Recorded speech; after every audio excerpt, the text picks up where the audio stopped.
734வது தடவை இதுக்கு பதில் சொல்ல போறேன் கேளுங்க.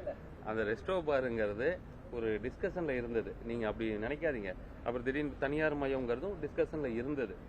அப்போ தனியார் மையத்தை விவாதிக்கிறீங்களான்னா ஆமா, நாங்க இந்த துறையை சரி பண்றதுக்கான முயற்சிகளை இறங்கி இருக்கோம். ஆனா மக்கள் வேண்டான்னு சொல்ற விஷயம் எந்த விஷயத்தையும் இந்த அரசு செய்யாது. இந்த துறையை மாண்புமிகு முதலமைச்சர் என்கிட்ட சொல்லும்போது சொன்ன ஒரே விஷயம் என்னன்னா, இந்த துறையில நிறைய லீக்கேஜ் இருக்கு. இது கொஞ்சம் நெஞ்ச பணம் இல்லை. இந்த பணம் அரசு பணத்திலிருந்தும் நிறைய எடுத்துட்டாங்க. கன்சியூமர்ட்ட இருந்து 10 ரூபா 5 ரூபாங்கிற பேர்ல நிறைய பணம் போயிருச்சு. அதனால இதெல்லாம் தடுக்கணும் அப்படின்னு என்கிட்ட சொன்னாரு.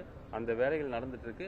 அந்த வேலைகள் செய்யும் போது இந்த மாதிரி விவாதங்கள், கலந்துரையாடல்கள்லாம் நிச்சயம் வரதான் செய்யும்.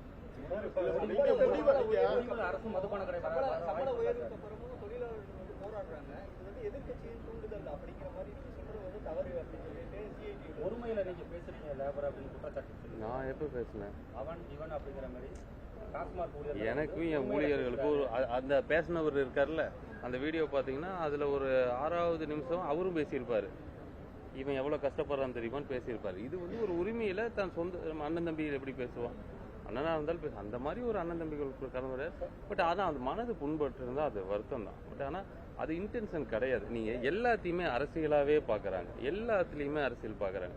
இந்த உண்மையை சொன்னா மாண்புமிகு முதலமைச்சர் சொன்ன மாதிரி அவரோட வழியில இந்த துறையில ஒரு ரூபா யாரையுமே திருட விட மாட்டோம். இன்னும் நீங்க 1000 போராட்டம் அந்த ஊழியர்களோட பின்னாடி நின்றுகிட்டு அந்த ஊழியர்களோட அந்த முகமூடியை போட்டு ஏமாத்தி நீங்க என்ன பண்ணாலும் உங்களை ஒரு ரூபா திருட விடவே மாட்டோம். அதுல உறுதியா இருக்கும்.